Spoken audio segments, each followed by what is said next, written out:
ইন্না নাহনু নাযালনা যিকরা ওয়া ইন্না লাহু লাহাফিজুন। নিঃসন্দেহে কোরআন নাজিল করেছি আমি আল্লাহ, আর এর সংরক্ষণের সবটুকুন দায়িত্ব আমি আল্লাহ আবার নিজ হাতে গ্রহণ করেছি। কোরআন যে আল্লাহ হেফাজত করলেন, পৃথিবীর তাবৎ ধর্মগ্রন্থগুলি উল্টাপাল্টা হয়ে গেল। বেদ বলেন, বাইবেল বলেন, ত্রিপিটক বলেন, জিন্দাবিস্তা বলেন, সমস্ত ধর্মগ্রন্থ উলটপালট হয়ে গিয়েছে, এটার কোনো অস্তিত্ব নাই।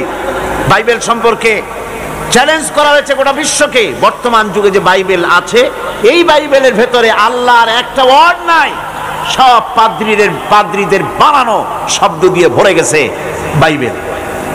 কিন্তু কেউ তো এই চ্যালেঞ্জ করলো না যে কোরআন শরীফ আল্লাহ যা বলছিলেন উল্টোপাল্টা হইয়া মানুষের কথায় ভরে গেছে কোরআন শরীফ। এ কথা কেউ বলছে? বলতে পারবে? পারবে না। কারণ হচ্ছে কেউ যদি বলে যে এটা মানুষের বানানো, এটা আল্লাহ যা বানাইছিলেন সেটা নাই, অথবা মূলতই এটা আল্লাহর না, এটা মানুষের বানানো, যদি কেউ বলে তাহলে তো লোকেরা তারে ঠেসে ধরবে, বলবে এটা যখন মানুষের বানানো, বেটা তুমিও তো একটা মানুষ, বানাও কোরআন শরীফ আমাদের সামনে দেখাই যাইতে হবে। পারবে বানাতে? পারবে না। আল্লাহরে অস্বীকার করতে পারে অনেকে, কিন্তু কোরআন আল্লাহর নয়, মানুষের বানানো, এই ধরনের বোকামি কথা কেউ বলে না।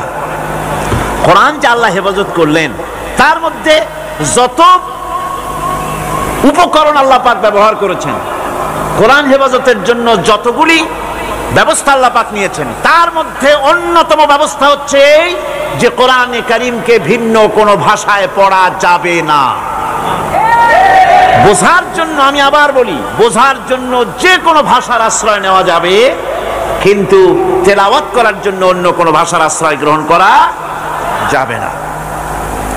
পার্লামেন্টে যখন বাজেট পেশ করা হলো, অর্থমন্ত্রী তিনি বাজেট পেশ করলেন, শুরু করলেন পরম করুণাময় আল্লাহর নামে শুরু করছি, এভাবে উনি ওনার বাজেট বক্তব্য রাখলেন।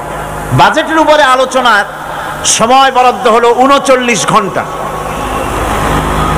সেই ৩৯ ঘন্টায় দলের অংশীদারিত্বের রেশিওর উপরে ভিত্তি করে আমি পেলাম 25 মিনিট।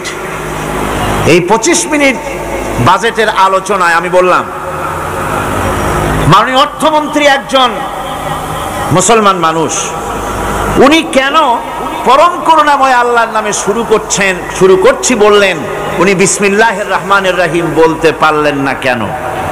প্রশ্ন করলাম।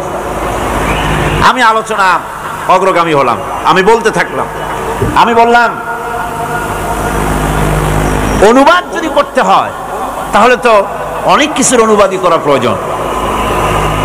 দলের নাম পাল্টান, আপনারা যারা ক্ষমতায় আছেন, এটা ইংরেজি এবং আরবি মিলানো, নামগুলি সব পাল্টান, অনুবাদ করে বলেন। তা তো বলা হচ্ছে না, শুধু বিসমিল্লাহর বেলায় অনুবাদটা কেন করা হচ্ছে, কারণটা কি? কোরআনে কারীমের 113টি সূরার 114টি সূরার 113টিতেই বিসমিল্লাহ আল্লাহ পাক শিরোনাম দিয়েছেন, আর 114 আল্লাহ পুরো করেছেন সূরা নামলের ভেতরে আরেকবার বিসমিল্লাহির রহমানির রহিম বলে। আমাদের সংবিধানের দ্বিতীয় লাইন হচ্ছে বিসমিল্লাহির রহমানির রহিম। এই কথাটা আমরা কেন বলতে পারলাম না? আমরা তো অসংখ্য শব্দ ব্যবহার করি আমাদের বাংলা ভাষার মধ্যে। আমাদের বাংলা ভাষা হচ্ছে, আমি বলেছি পার্লামেন্টে, এটা সমুদ্রের মতো, অসংখ্য বিদেশি শব্দ, অবাঙালি শব্দ আমরা এর মধ্যে জায়গা করে দিয়েছি। যেমন ধর্মীয় ব্যাপারে নামাজ, রোজা, হজ, যাকাত, আখিরাত, রিসালাত, বেহেশত, দোজখ, ফেরেশতা, বিবাহের ব্যাপারে আকীদা, আকিকা, কি বলে আকিকা, ওয়ালিমা, এই শব্দগুলি আমরা ব্যবহার করি কিনা বলেন? ব্যবহার করি কিনা? বিচার বিভাগে আমরা ব্যবহার করি আদালত, মুনসেফ, ওকিল, মুখতার, মুসেলকা, নালিশ, জামিন, ফৌজদারি, তারপরে ফরিয়াদি, এ ধরনের অসংখ্য শব্দ, কিস্তি, দস্তখত, ইজারাদারি, অসংখ্য শব্দ আমরা ব্যবহার করি। খাদ্য বিভাগে ব্যবহার করি পোলাও, কোরমা, বিরিয়ানি, জর্দা, ফিরনি, কাবাব, পোলাওদানি, সুরমাদানি, আতরদানি, অসংখ্য শব্দ ব্যবহার করি। এরপর আমি স্পিকারকে লক্ষ্য করে বললাম, মাননীয় স্পিকার, আপনি বসে আছেন চেয়ারে, আমি বসে আছি চেয়ারে, বসছিলাম, এখন তো দাঁড়ায় কথা বলছি। আমরা তো কেউ বলি না যে আমরা কাষ্ঠ আসনে বসে আছি, আমরা তো চেয়ারে বসছি। চেয়ারটা তো ইংরেজি শব্দ। ইংরেজির চেয়ারে বসে ইংরেজি টেবিলের উপরে উর্দু কাগজ রেখে আরবি কলম দিয়ে লিখি। ইংরেজির প্লেটে ভাত খাই, ইংরেজি গ্লাসে পানি খাই, ইংরেজি কাপ পিসে তার ভিতরে চা রেখে এরপরে আমরা চা খাই, চা পান করি, গ্লাসের মধ্যে উর্দু পানি রেখে সেই পানি আমরা পান করি। এগুলির তো আমরা বাংলা তালাশ করি না, আবার তালাশটাও উর্দু শব্দ। এত অসংখ্য শব্দ আমরা ব্যবহার করি বাংলা ভাষার মধ্যে, তার কোনোদিন প্রশ্ন উঠল না এটাকে অনুবাদ করা।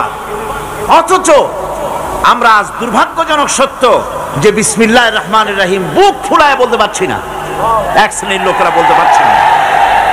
আপনারা বিশ্বাস করুন, 786 দিয়ে আমাদের দেশে বিসমিল্লাহ বুঝানো হয়, হয় না? চিঠিপত্রে লেখে 786, আবজদ, যতই আবজদ হোক, আপনারা বিশ্বাস করুন 10 লক্ষ বার যদি 786 কেউ লেখে, একবার বিসমিল্লাহ বলার সমান হবে না। কারণ হচ্ছে বিসমিল্লাহির রহমানির রহিম এর মধ্যে অক্ষর আছে কয়টা? 19টা। কয়টা অক্ষর আছে? আল্লাহর নবী বলেছেন প্রত্যেক অক্ষরে অক্ষরে আল্লাহ রাব্বুল আলামিন 10 করে নেকি আমলনামায় লিখে দিবেন। কেউ যদি বিসমিল্লাহ পড়ে, বিসমিল্লাহির রহমানির রহিম যদি একবার পড়ে, তার আমলনামায় সঙ্গে সঙ্গে 190টি নেকি লেখা হয়ে যায়। পরম করুণাময় আল্লাহর নামে শুরু করছি, লিখলে কি অক্ষরে অক্ষরে এরকম 10 নেকি পাওয়া যাবে? যাবে না। সুতরাং দুর্ভাগ্যজনক ভাবে যে অনুবাদ শুরু হয়েছে, এই অনুবাদ করে পড়ার মধ্যে সংখ্যা আছে, সাহস নাই, সংকীর্ণতা আছে, উদারতা নাই, এর ভেতরে দীনতা আছে, ঐশ্বর্য নাই, এর ভেতরে রাজনীতি আছে, ধর্ম নাই, এর ভিতরে অন্ধ অনুকরণ আছে, নেতৃত্ব নাই, এর ভেতরে পরাজয়ের গ্লানি আছে, বিজয়ের আনন্দ নাই, এর ভেতরে কপাল পোড়ার লক্ষণ আছে, বরকতের মোটেই সম্ভাবনা নাই। সুতরাং বিসমিল্লাহ মনে রাখতে হবে, প্রত্যেকটি ব্যক্তিকে স্মরণ রাখতে হবে।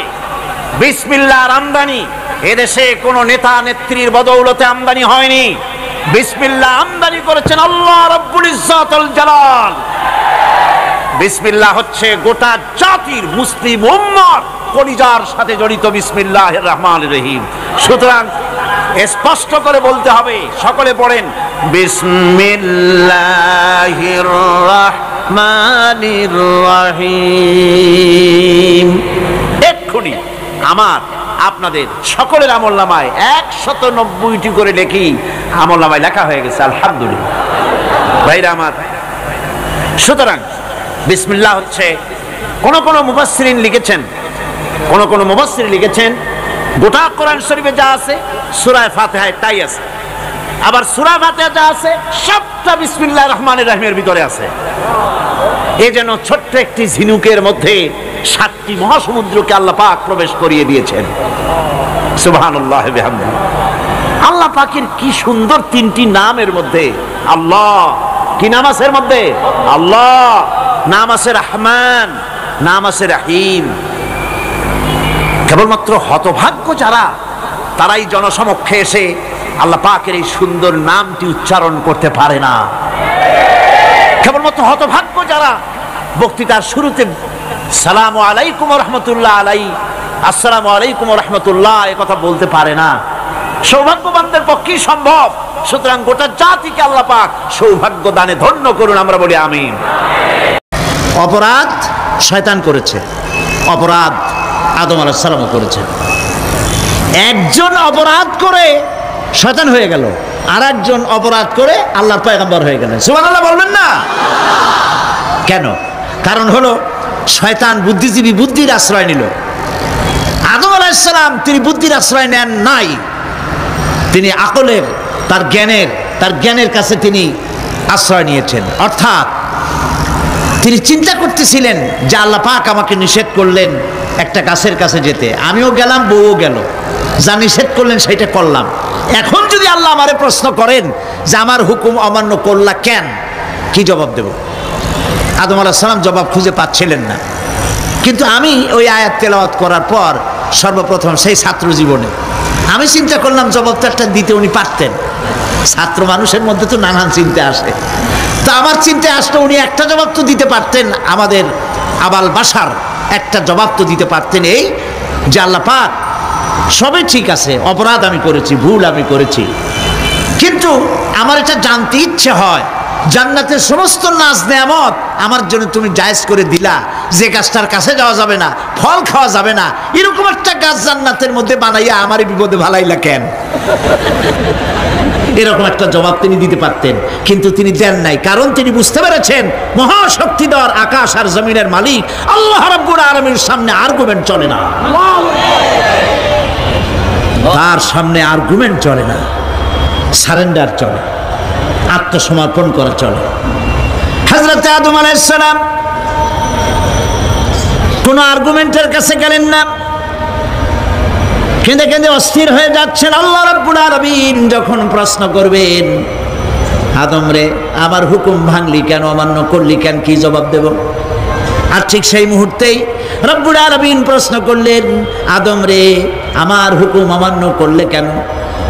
হযরত আদম আলাইহিস সালাম কোনো বুদ্ধির আশ্রয় না নিয়া তার জ্ঞান তাকে বলে দিল, আল্লাহ তাকে কালেমা শিখাই দিলেন। উদ্বুদ্ধ হয়ে তিনি আল্লাহ রাব্বুল আলামিনের সামনে মাথা নত করে দিয়ে বললেন, রব্বানা যালামনা আনফুসানা ওয়া ইল্লাম তাগফির লানা ওয়া তারহামনা লানাকুনান্না মিনাল খাসিরিন। পড়েন সবাই, রব্বানা যালামনা আনফুসানা ওয়া ইল্লাম তাগফির লানা ওয়া তারহামনা লানাকুনান্না মিনাল খাসিরিন। রব্বানা যালামনা, হে আল্লাহ আমি আমার নফসের পরে, যালামনা আনফুসানা আমি আমার নফসের পরে জুলম করেছি, অত্যাচার করেছি। ওয়া ইন লাম তাগফির লানা, তুমি যদি আমাকে ক্ষমা না করো। জ্ঞান কত দেখেন, শুধু ক্ষমা চান নাই, বলেছেন তুমি যদি আমাকে ক্ষমা না করো, ওয়া তারহামনা আর যদি দয়া না করো, লানাকুনান্না মিনাল খাসিরিন আমি ক্ষতিগ্রস্ত হয়ে যাব। কতটা জ্ঞানের অধিকারী তিনি!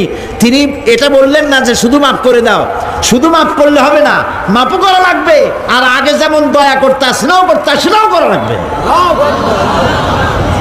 সুবহানাল্লাহ। আল্লাহ পাক রাজি হয়ে গেলেন, রাজি হন নাই?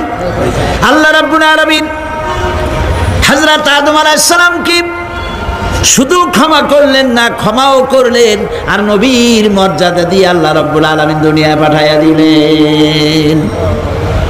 সুতরাং বুদ্ধি দিয়ে কাফেররা বুদ্ধির আশ্রয় গ্রহণ করে সর্বনাশ করেছে, যে পরকাল হইতে পারে না, মরে যাব আবার উঠবো, আবার এই শরীর কেমনে তৈরি হবে, এইটা তাদের বুদ্ধিতে কুলায় নাই। কিন্তু বুদ্ধি দিয়া চিন্তা করলে বোঝা যাইতো যে হ্যাঁ পরকাল একটা হইতে পারে। আর একটা কথা বলি, সেটা হলো এই, বহুত মানুষ আছে পরকাল বিশ্বাস করে না, আছে না? এমন আছে। এখন আমরা বিশ্বাস করি পরকাল, আমরা কারা কারা বিশ্বাস করি হাত উঁচু করে দেখান তো। আলহামদুলিল্লাহ বলি, বলেন আলহামদুলিল্লাহ। এখন যারা বিশ্বাস করে না তাদেরকে জানাতে চাই, আমরা যারা পরকালে বিশ্বাস করি, তাহলে পরকাল যদি না হয়, কিয়ামত যদি না হয়, বিচার আচার যদি কিছু না হয়, আমরাও বেঁচে গেলাম, আপনারাও বেঁচে গেলেন। কিন্তু সত্যই যদি পরকাল একটা হয়, বিচার যদি হয়, আমরা বেঁচে যাব, ফেসে যাবা তোমরা। প্রিয় ভাই সব, আল্লাহ রাব্বুল আলামিন সুন্দর করে বুঝাচ্ছেন। দেখো এই যে সারা বছর এই যে ইটা কি বলে পরকাল কেন হবে, এটা বুদ্ধি দিয়ে চিন্তা করো, জ্ঞান দিয়ে চিন্তা করো। সারা বছর ব্যবসা করার পর হিসাব নিকাশের একটা দিন আসে, আসে না? বলেন আসে কিনা? হিসাব নিকাশের একটা দিন আসে সারা বছর ব্যবসা করার পর, সারা বছর লেখাপড়া করার পর, তারপরে কি বলে পরীক্ষা দেওয়ার একটা দিন আসে, আসে না?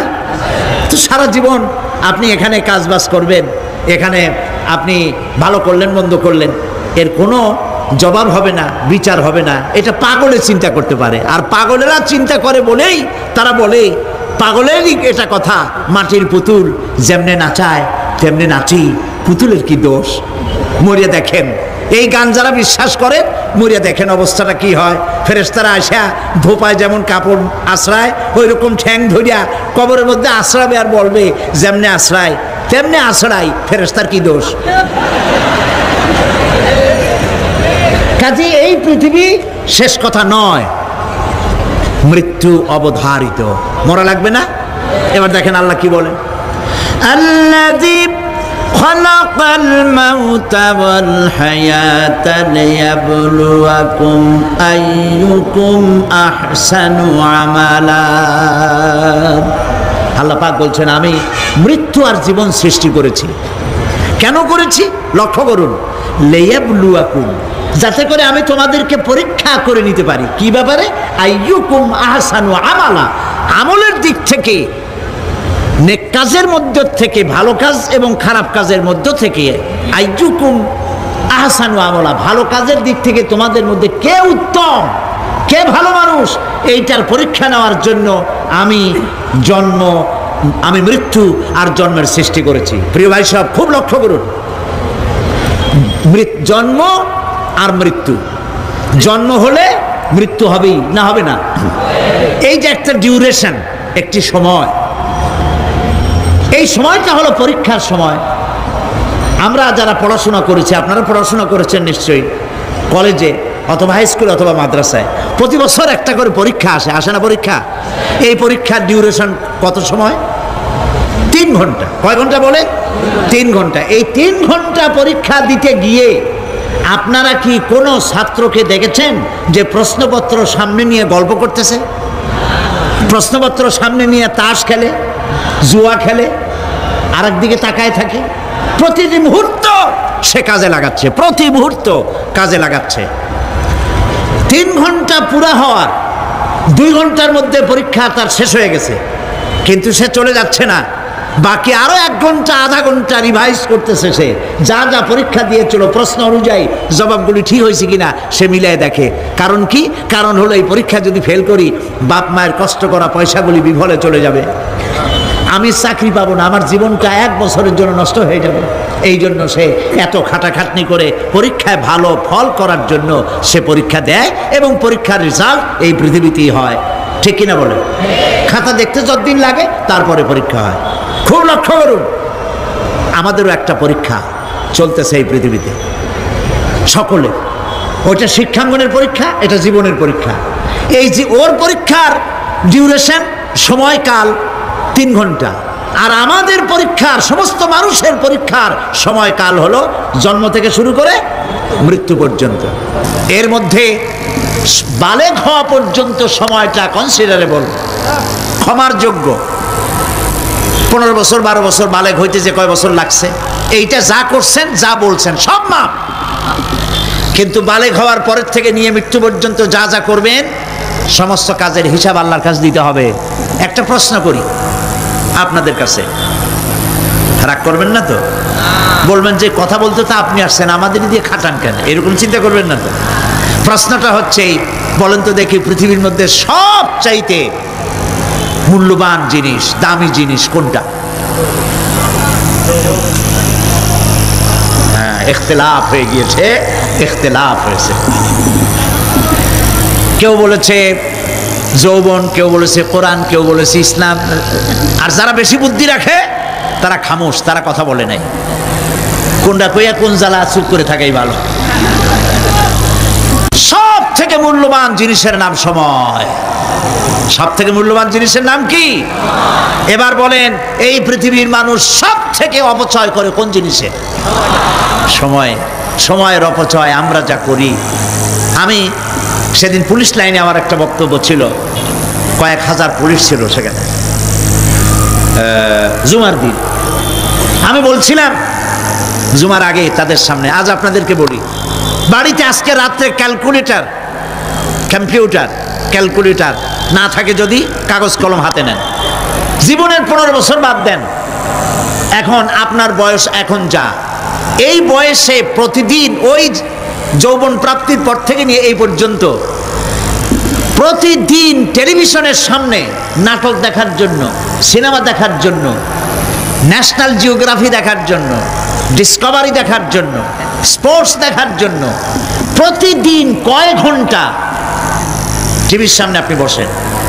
এরপরে আপনি এগুলিকে সপ্তাহে কয় ঘন্টা হয়, মাসে কয় ঘন্টা হয়, বছরে কয় ঘন্টা হয়, বয়স এখন আপনার 50 বছর, 15 বছর বাদ দেন, 35 বছর, হিসাব করেন কয় বছর আপনি টেলিভিশনের সামনে বসা ছিলেন। আমার কথা কি মাথায় ঢুকছে? কয় বছর টেলিভিশন আর সিনেমা হলে বসা ছিলেন? চায়ের দোকানে গল্প করতে গিয়ে, আড্ডা মারতে গিয়ে কতটা সময় নষ্ট করেছেন? রবীন্দ্রনাথ, যতীন্দ্রনাথ, যোগীনাথ, তারপরে আরো কি, এই যে শরৎচন্দ্র, এই সমস্ত এই নাম মনে আসলো, কবি, সাহিত্যিক, ঔপন্যাসিক, নাট্যকার, তাদের বইপত্র, গল্পের বই, ভূতের গল্প, এই সমস্ত গল্পের বই পড়িয়া জীবনে কতটা সময় নষ্ট করেছেন। সবগুলি এক জায়গায় করেন, এরপরে আপনার চোখ ছানা বড় হয়ে যাবে, দেখতে পাবেন আপনার জীবনের উল্লেখযোগ্য 35 বছরের কম করে হলেও 20 বা 25 বছর অপচয় হয়ে গেছে, নষ্ট হয়ে গেছে। ইন্না লিল্লাহি ওয়া ইন্না ইলাইহি রাজিউন। জীবনের সবথেকে মূল্যবান সময়গুলি নষ্ট করে ফেলেছি আমরা। আল্লাহ পাক বলেছেন, পরীক্ষা নেওয়ার জন্যই এই পৃথিবীতে দিয়েছিলাম। এখন ওর পরীক্ষার, ছাত্রের পরীক্ষার সময় 3 ঘন্টা, রেজাল্ট আউট হবে এখন। আর আপনার আমার পরীক্ষা মৃত্যুতে, জন্ম থেকে শুরু মৃত্যু পর্যন্ত, কিন্তু রেজাল্ট এখানে আউট হবে না। রেজাল্ট আউট হবে কোথায়? কিয়ামতের দিন। কোথায় হবে? হতেই হবে কিয়ামতের দিন। সেদিন এই পৃথিবীতে যারা ভালো কাজ করবে, ভালো কাজের জন্য আল্লাহ পুরস্কার দিবেন, আর মন্দ কাজ যারা করবে তাদের জন্য তিরস্কার তারা পাবেই।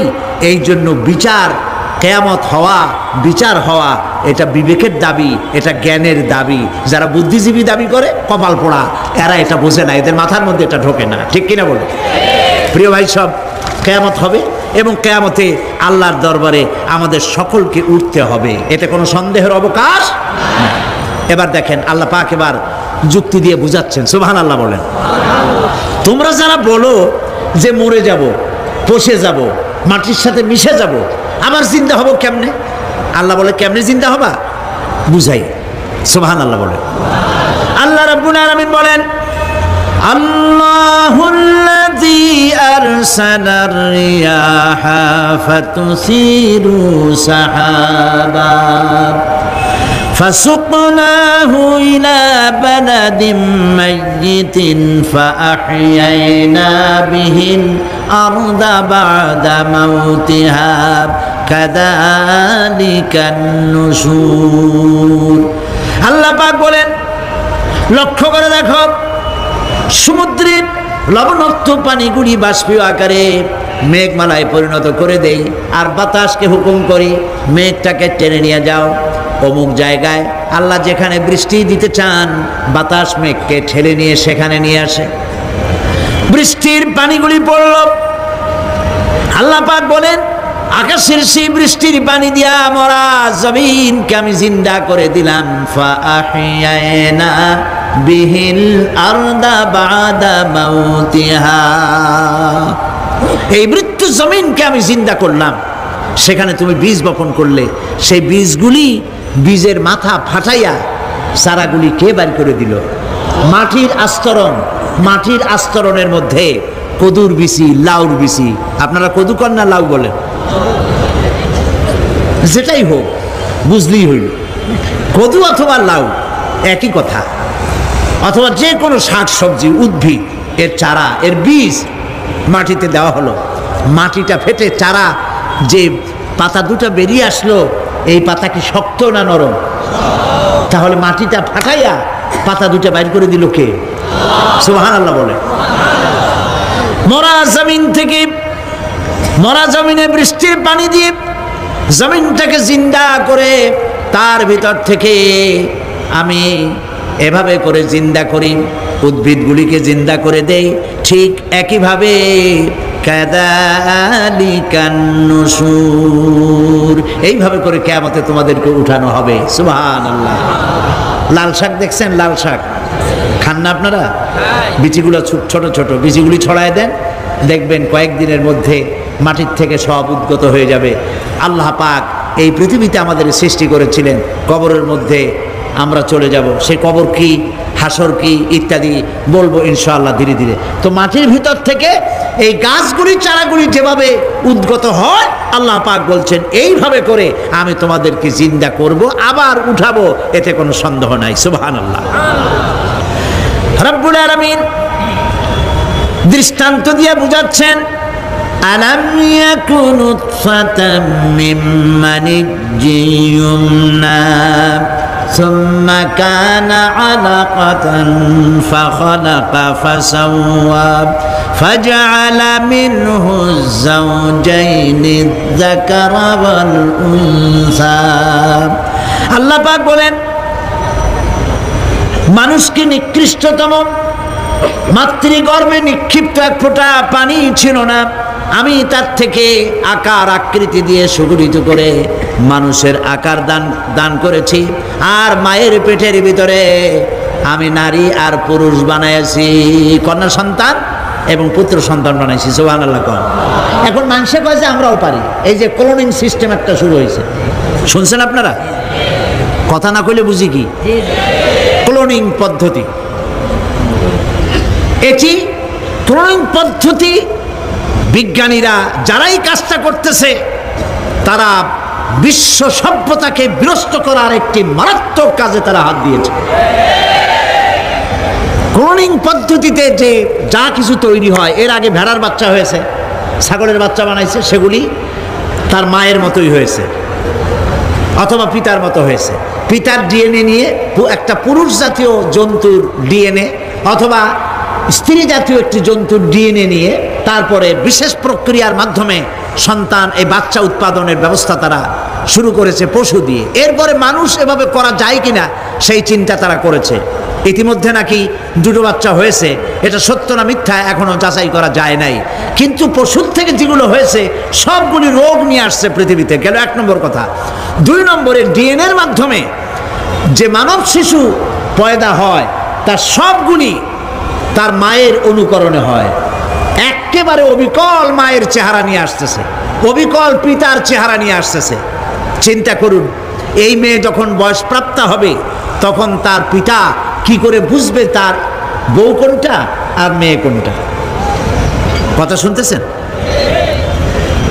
পিতার অবিকল চেহারা নিয়ে একটা সন্তান আসলো, এখন সন্তান বড় হয়েছে, তার মা কি করে বুঝবে যে আমার স্বামী আসছেন, আমার ছেলে আসছে? মানুষের এই হাজার হাজার crore crore million billion trillion মানুষ আল্লাহ পাক সৃষ্টি করেছেন এই পৃথিবীতে।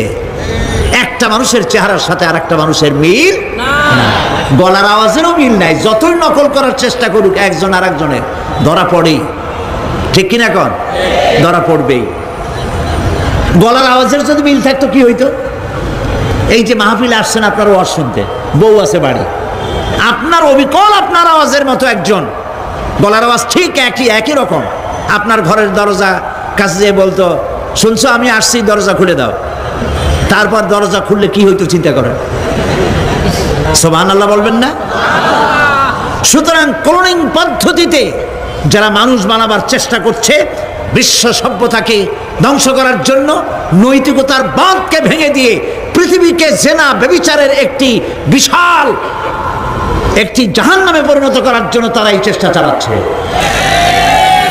উচিত হবে পৃথিবীর সমস্ত নেতৃবৃন্দ, বিশ্ব নেতৃবৃন্দের ঐক্যবদ্ধ হয়ে এই দুঃসাহসিক কাজকে বাধা দিয়ে বন্ধ করে দেওয়া উচিত। আল্লাহর সৃষ্টির সাথে পাল্লা দিতে গেলে ধ্বংস ছাড়া পথ থাকবে না। লক্ষ্য করেছেন, আপনি সাক্ষী দিলে আজ এক সাক্ষী দেবেন, কালকে বলবেন যে ওই সাক্ষী আমি দেইনি। আজকে সই করেছেন, কালকে বলবেন ওই সই আমি করি নাই। কিন্তু আল্লাহ রাব্বুল আলামিন আপনার ফিঙ্গারপ্রিন্ট, আপনার আঙ্গুলের ছাপ এমন করে দিয়েছেন, এই আঙ্গুল দিয়ে যদি কাগজের উপর একটা টিপ মারেন, টিপ সই করেন, আপনার বাবা কবর থেকে উঠে এসেও বলতে পারবে না যেটা আপনার না। আদম আলাইহিস সালাম থেকে নিয়ে আজ পর্যন্ত, আজ থেকে নিয়ে কিয়ামত পর্যন্ত যত মানুষ পৃথিবীতে এসেছে আর আসবে, কোন মানুষের আঙ্গুলের রেখার সঙ্গে আর একজন আঙ্গুলের রেখার মিল হবে না। এ হচ্ছে আমার আল্লাহর সৃষ্টি, সুবহানাল্লাহ। সুতরাং তিনি বলছেন, আমি মাতৃগর্ভের ভিতরে সন্তান তৈরি করি, সেই সন্তানকে কোনোটা কন্যা সন্তান, কোনোটা পুত্র সন্তান আমি বানাই। এই কাজটা যিনি পারেন, এবার দেখেন সামনে কি বলতেছেন আল্লাহ, এই কাজটি যিনি করতেছেন, আলাইসা যালিকা বিকাদিরিন আলা আইয়ুহিয়াল মাউতা।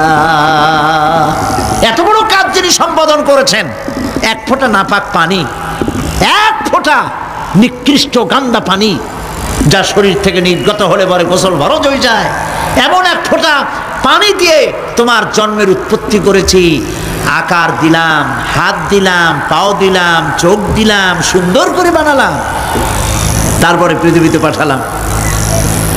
এরপরে তুমি কি করে মনে করতে পারো যে সেই আল্লাহ তোমার মৃত্যুর পরে আবার জিন্দা করতে পারবে না? আলাইসা যালিক, আল্লাহ পাক কি তোমাকে মৃত্যুর পরে, আলাইসা যালিকা বিকাদিরিন, আল্লাহ পাকের পক্ষে এটা কি সম্ভব নয় যে তোমার মৃত্যুর পরে আল্লাহ আবার চিন্তা করবেন? বলেন অবশ্যই পারবেন, বলেন অবশ্যই পারবেন।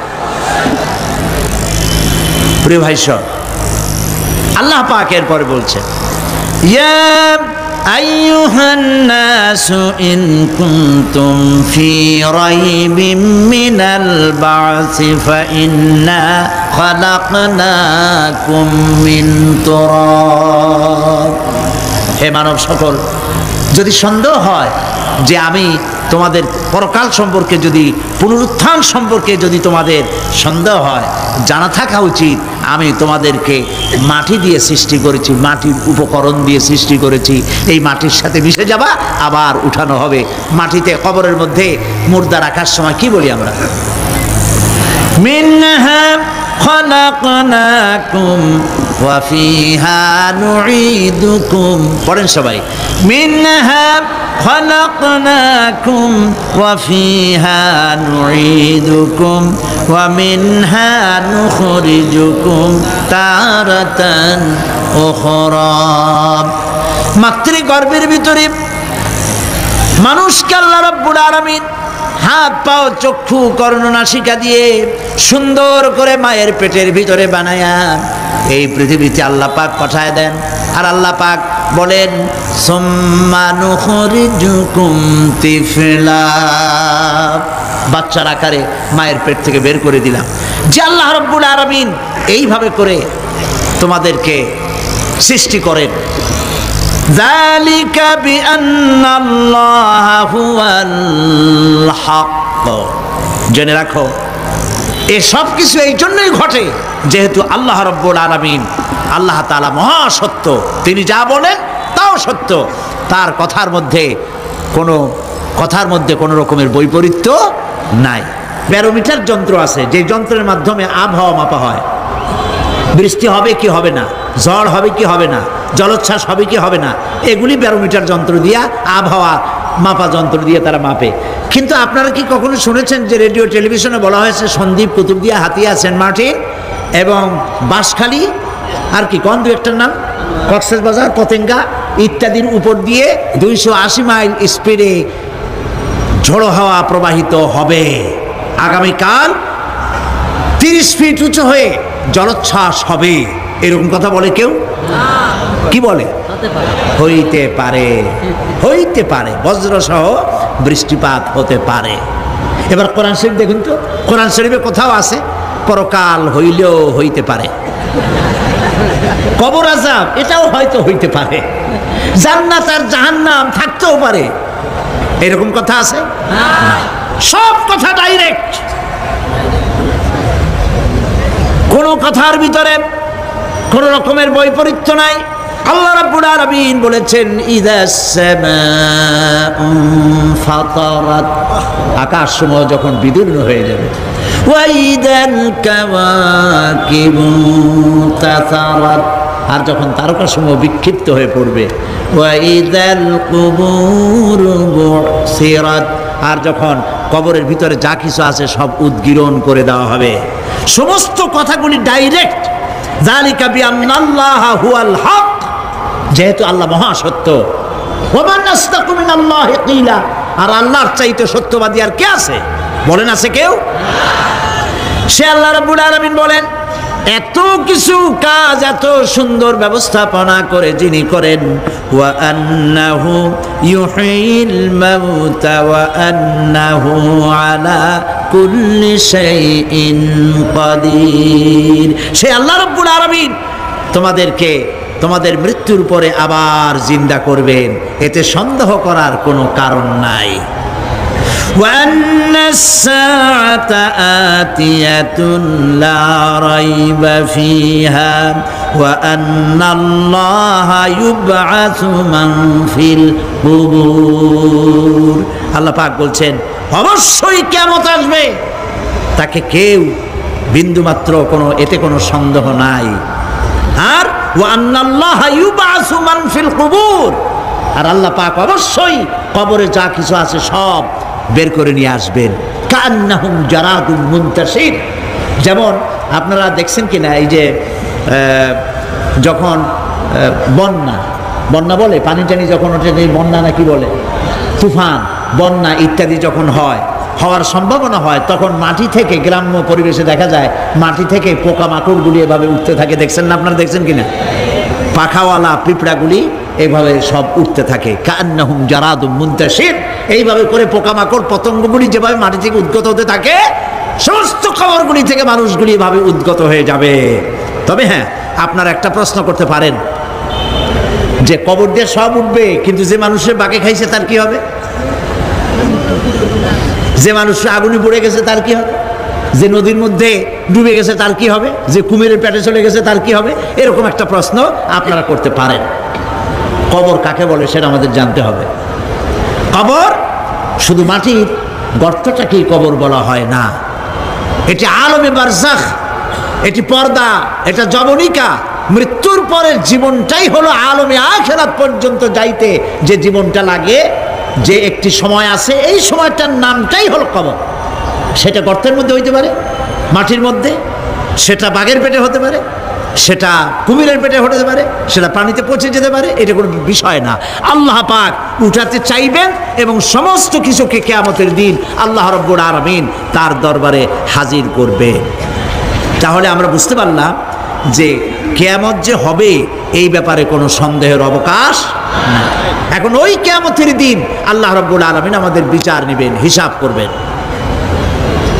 দুনিয়ায় যে পরীক্ষা দিয়েছিলাম, এই পরীক্ষায় যদি কেউ একবার ফেল করে, আর একবার পরীক্ষা দিয়ে পাশ করার সুযোগ আছে।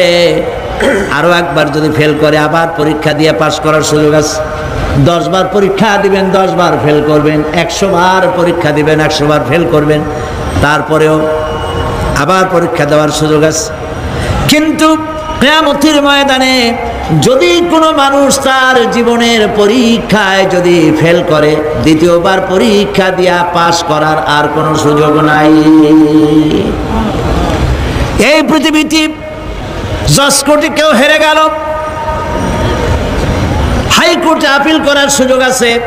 হাইকোর্টে যদি হেরে যায়, সুপ্রিম কোর্টে কেস করে জেতার সুযোগ আছে, আপিল করার সুযোগ আছে। সুপ্রিম কোর্টেও হেরে গেল, প্রেসিডেন্টের কাছে জীবন ভিক্ষা চাওয়া যাইতে পারে। কিন্তু কিয়ামতে আখিরাতে আদালতে ওই জায়গায় মানুষ যদি একবার তার জীবনের মামলায় হেরে যায়, দ্বিতীয়বার আপিল করার আর কোনো জায়গা নাই। কঠিন জায়গা, সেই জায়গা হবে এবং সেখানে সবাইকে উঠতেই হবে।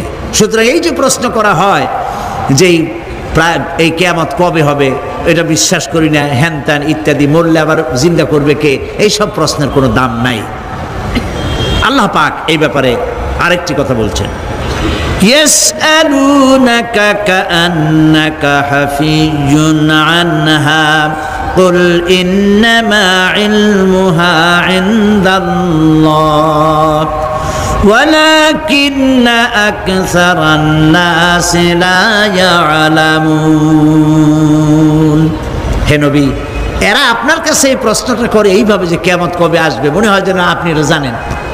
এই ইলম কিয়ামত কবে হবে মনে হয় যেন আপনি এটা জানেন, সেই জন্য তারা এই প্রশ্নটা করছে। আসলে কুল ইন্নামা ইলমুহা ইনদাল্লাহ, কিয়ামত কবে হবে এটা কে জানেন? ওয়ালাকিন্না আকসারান নাসি লা ইয়ালামুন, অবশ্যই অধিকাংশ মানুষেরা এটা জানে না কিয়ামত কবে হবে, এটা একমাত্র আল্লাহ পাক জানেন।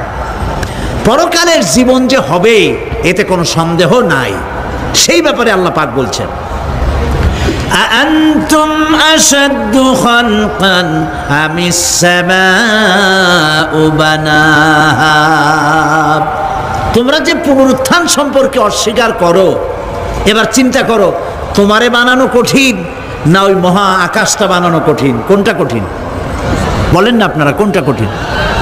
আপনারা একটু তাকায় দেখেন তো, এই যে বিশাল প্যান্ডেল, এই প্যান্ডেলে খুঁটি আছে না নাই? আছে কি না? কতগুলা খুঁটি গুনতে আপনার আধা ঘন্টা খানেক সময় লাগবে, ঠিক না? এই একটা প্যান্ডেল বানাতে যদি এতগুলি খুঁটি লাগে, তাহলে বিশাল আকাশে যদি এই রকম খুঁটি লাগতো আকাশটারে ঝুলায় রাখার জন্য, তাহলে চিন্তা করেন তো খুঁটির জ্বালায় গাড়ি টাড়ি চালানো যাইতো? আছে কোনো খুঁটি? জোরে বলেন আছে? নাই। ওই আকাশটাকে আল্লাহ পাক বলছেন আনতুম আশাদ্দু খালকান আমিস সামাউ বানাহা, তোমারে বানানো কঠিন নয় বিশাল আকাশ বানানো কঠিন? কোনটা কঠিন ছিল? তো ওই আকাশটা বানানোই তো আল্লাহ পাকের কাছে সহজ হয়ে গেছে। তাহলে তোমারে একবার বানাইয়া যে একবার বানাতে পেরেছেন তিনি আবার জিন্দা করতে পারবেন না, এই চিন্তা কেন করো? আল্লাহ রাব্বুল আলামিন কোরআনে কারীমের ভিতরে পরিষ্কার করে বলেছেন, ওরা বলে কাফের বেঈমানেরা বলে ক্বালা মাইয়ুশিল ইযামা ওয়া হিয়া রামীম, আমাদের হাড় গোড় যখন পচে যাবে গলে যাবে কে আমাদের জিন্দা করবে? জবাবে আল্লাহ পাক বলেন, হে নবী আপনি বলুন কুল ইউহইয়াল্লাযী আনশাহা আউওয়ালা মাররা, আপনি বলে দিন যে আল্লাহ রাব্বুল আলামিন একবার তোমাকে সৃষ্টি করেছেন, প্রথমবার যিনি সৃষ্টি করেছেন দ্বিতীয়বার মৃত্যুর পরে আবার তিনি জিন্দা করবেন। কেন বিশ্বাস করো না? সুতরাং এই যে আল্লাহ পাক মানুষকে জীবন দিয়েছেন, এই জীবনের পরে মৃত্যু, মৃত্যুর পরে আবার আমাদের সকলকে উঠতে হবে এবং আল্লাহ পাকের দরবারে আমাদেরকে উপস্থিত হতে হবে। এই কথাগুলি যারা অস্বীকার করে, পরকাল যারা মানে না, তাদের সম্পর্কে আল্লাহ পাক বলছেন والذين كذبوا بآياتنا ولقاء الآخرة حبطت أعمالهم। আল্লাহ পাক বলেন যারা পরকালকে অস্বীকার করেছে, আখিরাত যারা মানে না, তাদের জিন্দেগীর সকল আমলগুলিকে আল্লাহ পাক বরবাদ করে দিবেন। পরকালের বিশ্বাসের উপরে ভিত্তি করেই মানুষের চরিত্র ভালো হইতে বলেন পারে। একটা দৃষ্টান্ত দেই, একটা দৃষ্টান্ত। এই যে যারা চুরি করে, ডাকাতি করে, সন্ত্রাস করে মানুষ মারে, এখন তো আল্লাহর রহমতে সন্ত্রাস বন্ধ হয়েছে, হয় নাই? হয়েছে কিনা? সন্ত্রাস বন্ধ হয়েছে, আলহামদুলিল্লাহ বলে। এই সন্ত্রাসগুলি করে কি জন্যে? এদের ধারণা নাই যে আল্লাহ পাক আমাদেরকে উঠাইতে পারবে, আমাদের মৃত্যু হবে, পরকালের চিন্তা নাই বলেই তারা এই কাজটা করে। চাঁদাবাজি, মাস্তানি, কে আপনাকে ঠেকাবে? পুলিশের ভয় আপনি ঘুষ নেবেন না, পুলিশে দেখে ফেলবে। অথবা কোনো পুলিশ মনে করলো যে আমার ঊর্ধ্বতন অফিসার তো দেখে না, আমি ঘুষ নেই। এরা যাতে অন্যায় না করে, অফিসাররা, গভর্নমেন্টের লোকেরা অন্যায় না করে, জনগণ অন্যায় না করে, সেই জন্য অ্যান্টি করাপশন ডিপার্টমেন্ট রাখা হয়েছে, দুর্নীতি দমন বিভাগ। দুর্নীতি যাতে না করে সেই জন্য দুর্নীতি দমন বিভাগ। দুর্নীতি দমন বিভাগ যেন দুর্নীতি না করে সেজন্য অ্যান্টি করাপশন। এখন দুর্নীতি যাতে না হয় ওই দমন বিভাগের দুর্নীতি বন্ধ করার জন্য যারাই বানানো হলো তারাও যাতে আবার দুর্নীতি না করে সেই জন্য এন্টি করাপশন। কত এন্টি বানাবেন কোন? ঠেকাইতে পারবেন না, ঠেকাতে পারবেন না। পুলিশ দিয়া, বিডিআর দিয়া, আর্মি দিয়া পিটাইয়া ঠ্যাঙ্গাইয়া মাইরের স্রোতে লুলা বানাইয়াও মানুষের চরিত্র ভালো বানাইতে পারবেন না। মানুষের চরিত্র কেমনে ভালো বানানো হবে? 5 কোটি টাকা বলে যে হুজুর অমুক অফিসার খুব ভালো, টাকা পয়সা খায় না। আরে ভাই কত খায় না তাই কর, কদ্দুর হইলে খায়, এরকম লোকও আছে। তবে হ্যাঁ, আল্লাহর মেহেরবানি ভালো অফিসারও আছে, আলহামদুলিল্লাহ বলে। আমাদের দেশে ভালো অফিসার, জোরে কন আলহামদুলিল্লাহ বলে। সেই জন্য রাতের আধারে কোটি কোটি টাকার অফার আসছে, কেউ দেখে না। এইখান থেকে, এই টাকার খাওয়া থেকে, অথবা জেনা করা থেকে, অথবা মদ পান করা থেকে গোল্ডেন অপরচুনিটি, সুযোগ আসছে। জেনা করা যায়, মদ খাওয়া যায়, টাকা নেওয়া যায়, অবৈধ টাকা। এই অপরাধ থেকে বাঁচাতে পারে একমাত্র পরকালের জবাবদিহিতা, আখিরাতের ভয়। আল্লাহর কাছে আমাকে জবাবদিহি করতে হবে, এই ভয় ছাড়া আর কোনো কিছুই মানুষের এই বিপদ থেকে মানুষের চরিত্র ভালো বানাইতে পারে না। মানুষের চরিত্র ভালো বানাবার জন্য এটাই হচ্ছে একমাত্র পথ। সেই জন্য আল্লাহ পাক আখিরাতের জীবন রেখেছেন, উঠতে সেখানে হবেই। এই পৃথিবীতে একবার যখন আসছি আমাদেরকে জিন্দা আল্লাহ করবেন এবং সমস্ত কথাগুলির জবাব আল্লাহর কাছে দিতে হবে। পরকালের ব্যাপারে আল্লাহ পাক একটা ঐতিহাসিক যুক্তি দিয়েছেন, অনেক যুক্তি কোরআনে কারিমে দিয়েছেন। আরেকটি যুক্তি আপনারা শোনেন, একেবারে ঐতিহাসিক যুক্তি। আল্লাহ পাক বলছেন, মহান আল্লাহ তাআলা আখিরাতের বাস্তবতা সম্পর্কে একদিকে যেমন তারা সৃষ্টির কলা কৌশল সম্পর্কে বলেছেন, আর একদিকে মানুষকে চিন্তা ভাবনা করতে বলেছেন। চিন্তা ভাবনা করে দেখো, কালের সাক্ষী, কালের পুঞ্জীভূত সাক্ষী গ্রহণ করো, দেখো যে পরকাল হবে কিনা, এই আল্লাহ পাক কিয়ামতে তোমাদেরকে উঠাতে সক্ষম কিনা। আল্লাহ রাব্বুল আলামিন বলেন, ওয়াত্তুর ওয়া কিতাবিম মাসতুর ফি রাক্কিম মানশুর ওয়াল বাইতিল মা'মুর ওয়াস সাকফিল মারফু' ওয়াল বাহরিল মাসজুর ইন্না আযাবা রাব্বিকা লাওয়াকি' মা লাহু মিন দাফি'। সূরা তুর। আল্লাহ পাক বলছেন, তুর পাহাড়ের শপথ, তুর পাহাড়ের শপথ, সেই প্রকাশ্য পবিত্র গ্রন্থের শপথ যা লিপিবদ্ধ রয়েছে মুসলিম ঝিল্লিতে, চর্ম ঝিল্লিতে লিপিবদ্ধ রয়েছে। আরো শপথ বাইতুল মামুরের, আরো শপথ সুউচ্চ আকাশের, আরো শপথ উচ্ছ্বাসিত তরঙ্গায়িত সমুদ্রের। নিশ্চয়ই সেই আযাব আসবে, আযাব মানে কিয়ামত, সেই পরকাল অবশ্যই আসবে। মা লাহু মিন দাফি', এই শাস্তি থেকে, এই কিয়ামত আসা থেকে, এই কিয়ামত সংগঠিত হওয়া থেকে রোধ করার মতো ক্ষমতা কারো নাই। সুবহানাল্লাহ। এখন আল্লাহ পাক তুর পাহাড়ের কসম করছেন। তুর পর্বত হচ্ছে সেই পর্বতের কথাই ধরা যাক, যেখানে এটি ঐতিহাসিক পর্বত। হযরতে মূসা আলাইহিস সালামকে আল্লাহ রাব্বুল আলামিন যেখানে নবুয়তের শিরস্থান পড়িয়ে দিয়েছিলেন, তুর পাহাড়ের ভিতরে। অতুর সিনিন, তুর পাহাড়ের কসম আল্লাহ পাক বলছেন। এবং খোদায়ের আল্লাহ রাব্বুল আলামিনের সঙ্গে বিরোধিতা করার কারণে ফেরাউনকে এই তুর পাহাড়ের কাছেই লোহিত সাগরের মধ্যে, দরিয়ায় নীলের মধ্যে আল্লাহ পাক ডুবিয়ে মেরেছিলেন। এবং নির্যাতিত বনি ইসরাইলকে শাস্তি দেওয়ার চূড়ান্ত সিদ্ধান্ত এই তুর পাহাড়েই আল্লাহ পাক দিয়েছিলেন। আল্লাহ বলছেন, আমি সেই তুর পাহাড়ের কসম করি।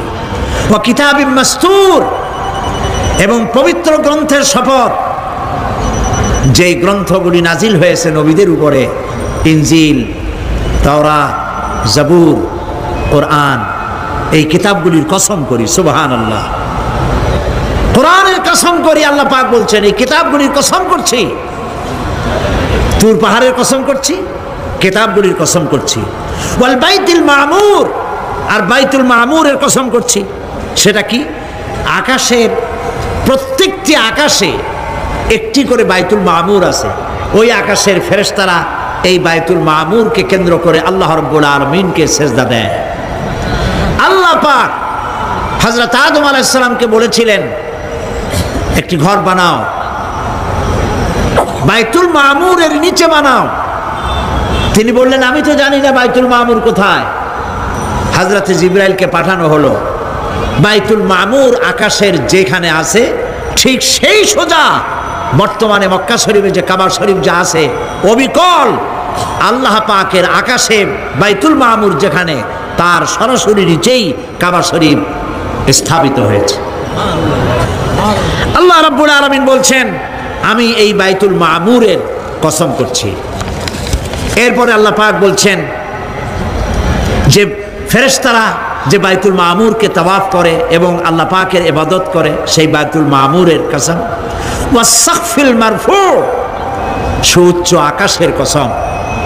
এই আকাশ আল্লাহ পাক সৃষ্টি করেছেন বিগাইরে আমাদিন, কোন রকমের কোন খুঁটি ছাড়াই।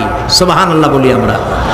এই বিশাল আকাশ সম্পর্কে ওই যে বুদ্ধিজীবী যারা, কোরআনের জ্ঞান যাদের কাছে নাই, তারা বলে যে আকাশ বলতে কিছু নাই, ওইটা একটা নীলা নীলা বহুত দূর, সেই জন্য নীলা নীলা দেখা যায়। এই পৃথিবী সম্পর্কেও তাদের ধারণা এই পৃথিবীও কিছু না, এটা হলো ওই যে কি বলে সূর্যের কাছের থেকে একটা উজ্জ্বল জ্যোতিষ্ক খুব ফোর্সে যাচ্ছিল, এই ফোর্স সহ্য করতে না পেরে সূর্যের একটি অংশ মহাশূন্যের উপরে ছিটকে পড়ল, ঘুরতে ঘুরতে পৃথিবীর আকার ধারণ করেছে। এই হলো ওদের ধারণা। অ্যাক্সিডেন্টের মাধ্যমে নাকি এই পৃথিবী হয়েছে।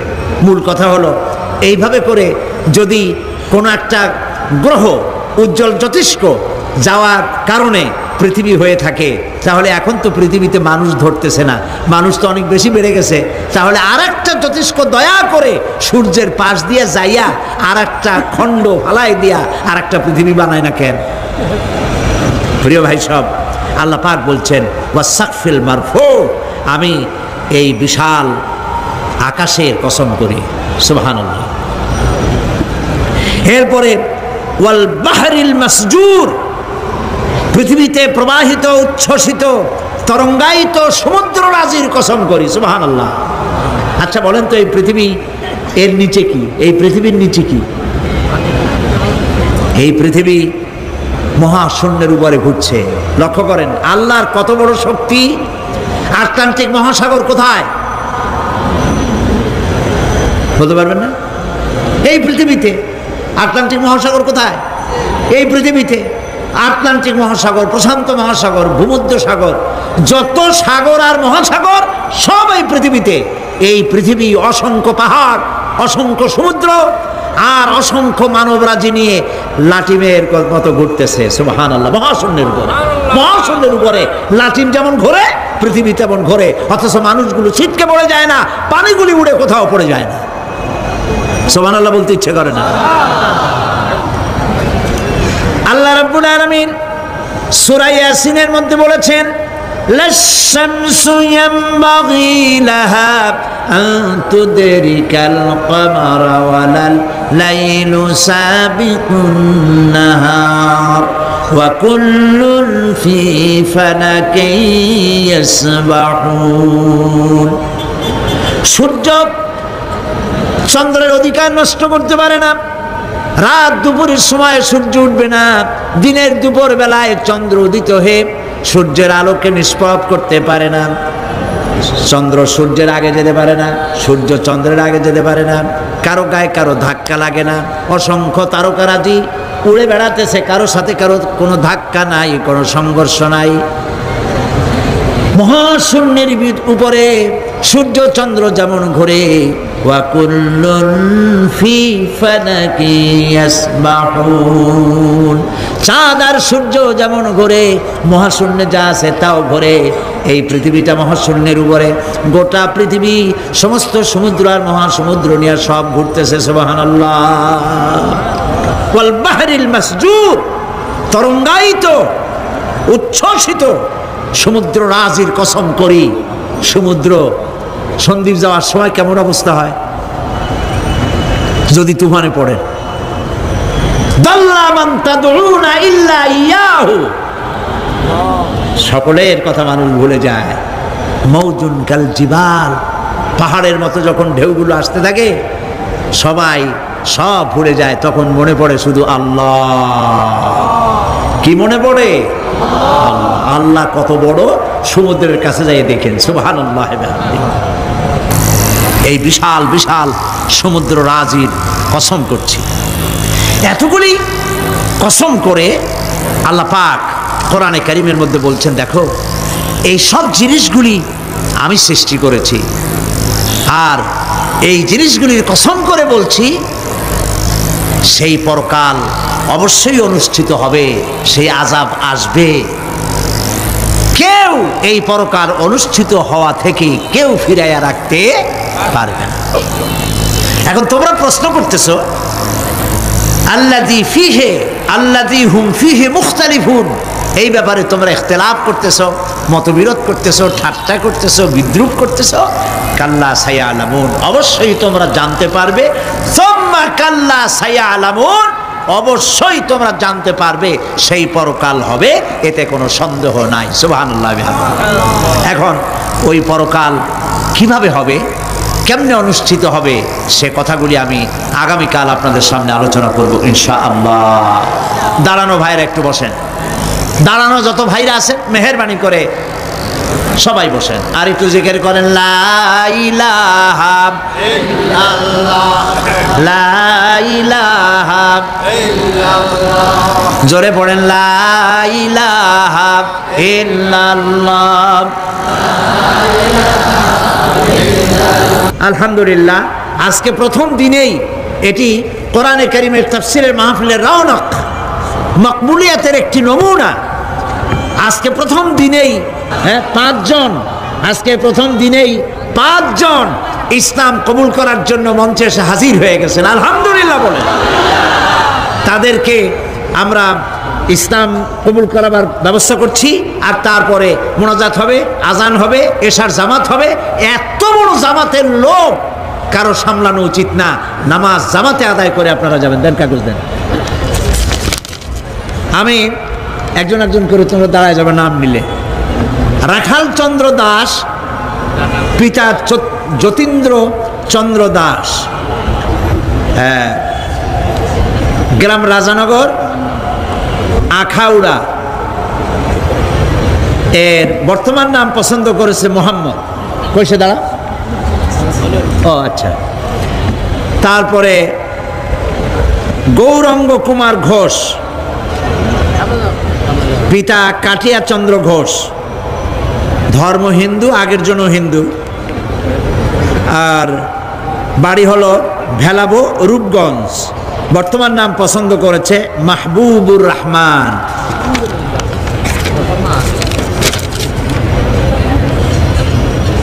আরেকজনের নাম শ্রী নিখিল চন্দ্র রায়, পিতা শ্রী অবিনাশ চন্দ্র রায়, হিন্দু, বাড়ি দক্ষিণ গোসাইপুর, কোতোয়ালি, চট্টগ্রাম। নাম পছন্দ করেছে মোহাম্মদ ওমর ফারুক। মাশাআল্লাহ। দুলাল চন্দ্র মণ্ডল, পিতা মৃত সুনীল চন্দ্র মণ্ডল, ধর্ম হিন্দু, বাড়ি হলো বালা তৈর, নিয়ামতপুর, নওগাঁ। এরা আছে চাঁদগাঁওয়ে, চট্টগ্রামে থাকে। নতুন নাম পছন্দ করেছে মোহাম্মদ আব্দুর রহমান। আরেকজন নয়নচন্দ্র সাহা, পিতা উত্তম চন্দ্র সাহা, গ্রাম বালাখাল, কদম রসুল, সীতাকুণ্ড। বর্তমান নাম পছন্দ করেছে মোহাম্মদ সাইফুল ইসলাম।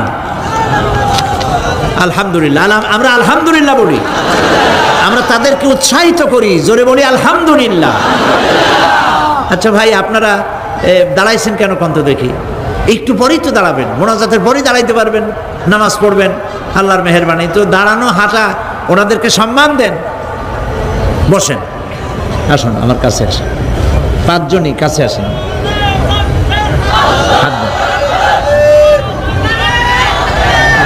হাত হাত হাত হাত, আচ্ছা, মাথাগুলি নিচু করে আসুন। লা ইলাহা ইল্লাল্লাহু মুহাম্মাদুর রাসূলুল্লাহ। আল্লাহ ছাড়া কোনো ইলাহা নাই, মাবুদ নাই, মুহাম্মদ সাল্লাল্লাহু আলাইহি ওয়াসাল্লাম আল্লাহর প্রেরিত রাসূল। আশহাদু আন লা ইলাহা ইল্লাল্লাহু ওয়াহদাহু লা শারীকা লাহু ওয়া আশহাদু আন্না মুহাম্মাদান আবদুহু ওয়া রাসূলুহু। আমি সাক্ষ্য দিচ্ছি, জোরে বলো, আমি সাক্ষ্য দিচ্ছি আল্লাহ ছাড়া কোনো ইলাহা নাই, কোনো মাবুদ নাই, কোনো উপাস্য নাই। তিনি এক, তিনি একক, তার কোনো অংশীদার নাই। আমি আরো সাক্ষ্য দিচ্ছি মুহাম্মদ সাল্লাল্লাহু আলাইহি ওয়াসাল্লাম আল্লাহর বান্দা এবং তার প্রেরিত রাসূল। সবাইকে বলো আসসালামু আলাইকুম। জবাব দেন আপনারা। প্রিয় ভাই সব, এক মুহূর্ত আগ পর্যন্ত তারা ছিলেন মুশরিক, আর এখন ঠিক পর মুহূর্তে তারা আমাদের তাওহীদবাদী ভাই। আলহামদুলিল্লাহ বলেন, সবাই বলেন আলহামদুলিল্লাহ। আমাদের সকলের আমলনামায় কম বেশি গুনাহ আছে। নবী করিম সাল্লাল্লাহু আলাইহি সাল্লাম বলেছেন, যখনই কেউ বিশ্বাসের সাথে অর্থ সহকারে বনে প্রাণে বিশ্বাস করে কেউ যদি এই কালেমা উচ্চারণ করে, পিছনের সমস্ত গুনাহ খাতাকে আল্লাহ পাক মাফ করে দেন। এদের জিন্দেগির সব গুনাহ মাফ হয়ে গেছে। এখন এরা এখন মাসুম, বেগুনাহ। আমি আল্লাহ পাকের এই বেগুনাহ মাসুম বান্দাদের সাথে আলিঙ্গন করছি।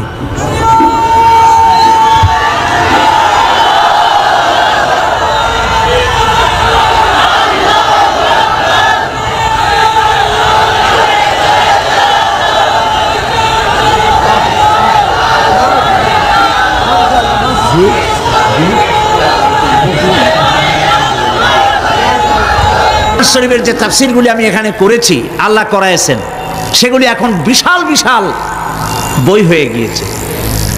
সূরা ফাতিহা হয়েছে 520 পৃষ্ঠা, এত বড়। যারা সেভেছে তারা এর নাম রেখেছে তাফসিরে সাঈদী সূরা ফাতিহা। আমপারা বেরিয়েছে 588 পৃষ্ঠা। এই যে আমপারার তাফসির আজকে সূরা নাবা থেকে করলাম, 2টা আয়াতের তাফসির প্রায় 1.5-2 ঘন্টার মতো করলাম। এই পুরা তাফসির আমরা যদি জানতে পারি, জীবন সুন্দর হবে। আমপারা তাফসিরে সাঈদী এবং সূরা আসর এখানে করেছিলাম 5 দিন। সেই 5 দিনের তাফসির 488 পৃষ্ঠা সূরা আসর। ইমাম শাফি রহমতুল্লাহ আলাইহি বলেছেন, সূরা আসর পড়ার পর মনে হয়েছে যে কোরআন শরীফের আর কোনো সূরা নাজিল না হইলেও চলতো। সুবহানাল্লাহ। এগুলি সব দোকানে আছে, সূরা ফাতিহা, আমপারা, সূরা আসর। এগুলি আপনারা খরিদ করবেন। তাফহিমুল কোরআন কিনবেন, ফি জিলালিল কোরআন কিনবেন। আল্লাহ যেন আপনাদেরকে তৌফিক দান করেন। সবাই বলি আমিন। আমি আমার বন্ধু হযরত মাওলানা শামসুদ্দিন সাহেবকে সূরা ফাতিহা দিয়েছি, আমপারা এবং সূরা আসর আগামীকাল অথবা আমি আমার সময় মতো দিব। আজকে আমি আমপারা, তাফসিরে সাঈদী আমপারা এবং তাফসিরে সাঈদী সূরা আল আসর। আজকের প্রধান অতিথি বাইতুশ শরফের মধ্যমণি, আলেমে দ্বীন, সাহেবে ইলম, সাহেবে বসিরত, আল্লামা হযরত মাওলানা শাহ কুতুবউদ্দিন সাহেব দামাত বারকাতুহুল আলিয়া, তাকে এই বিশাল মাহফিলের পক্ষ থেকে আমি হাদিয়া পেশ করছি।